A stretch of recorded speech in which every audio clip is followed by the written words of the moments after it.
নমস্কাৰ মোৰ চেনেলত মই প্ৰীতি আপোনালোক সকলোকে স্বাগতম জনাইছোঁ। আজি এটা মুড়ি ঘণ্টৰ ৰেচিপি লৈ আনিছোঁ, জহা চাউলেৰে বনাইছোঁ।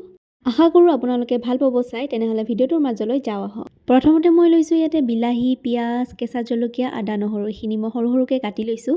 লগতে লৈছোঁ মই ইয়াতে জহা চাউল 2 মুঠি ভিজাই থৈছিলোঁ অলপমান সময়। মাছ ভাজি থৈ দিয়া তেলখিনিতে মই ইয়াতে দিছোঁ অলপ পাঁচফোৰণ, তাৰপাছতে শুকান জলকীয়া এটা দিছোঁ, তেজপাত এখিলা দিছোঁ আৰু এইখিনি অলপমান সময় ভাজি লৈছোঁ।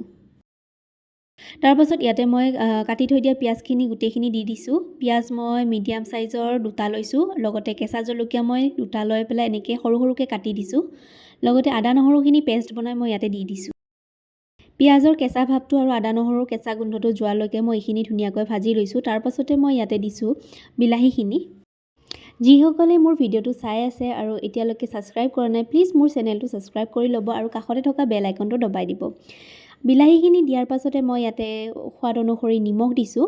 ঠিক একেটা সময়তে মই ইয়াতে হালধি গুড়া দিছোঁ আধা চামুচ পৰিমাণৰ, লগতে জিৰা গুড়া দিলোঁ আধা চামুচ পৰিমাণৰ, জলকীয়া গুড়া দিছোঁ আধা চামুচ পৰিমাণৰ আৰু গোটেইখিনি মই মিক্স কৰি লৈছোঁ। মছলা মই বহুত কম ব্যৱহাৰ কৰিছোঁ আৰু মছলা মই এনেও কম ব্যৱহাৰেই কৰোঁ। বিলাহীখিনি ধুনীয়াকৈ সিজি যোৱালৈকে মই ভাজি লৈছোঁ ঢাকনি মাৰি পেলাই, আৰু এইখিনি ধুনীয়াকৈ সিজি গৈছে দেখিব পাৰিছে। জহা চাউলখিনি মই ইয়াতে এতিয়া দি দিম। ধুই লৈছোঁ জহা চাউলখিনি ধুনীয়াকৈ, যিহেতু জহা চাউলটো ধুনীয়াকৈ সিজিব লাগিব আৰু মই মছলাৰ লগত পূৰা জহা চাউলখিনি ধুনীয়াকৈ ভাজি লৈছোঁ যাতে মছলাখিনি চাউলৰ ভিতৰত ধুনীয়াকৈ সোমাই যায়। আৰু মই লাৰি আছোঁ, এইটো মই কেৰাহীৰ তলত লাগি যাব দিয়া নাই, মই ঢাকনি মাৰিও সিজোৱা নাই, এইখিনি ধুনীয়াকৈ লাৰি আছোঁ। দেখিব পাৰিছে ইয়াতে চাউলৰ পানীখিনি ধুনীয়াকৈ শুকাই গৈছে, তেল ওলাই গৈছে। ঠিক তেতিয়াই মই ইয়াতে মাছৰ মাথাখিনি দি দিম। ইয়াতে মাছৰ মাথাটো মই চাউলৰ লগত ভালদৰে মিক্স কৰি লৈছোঁ।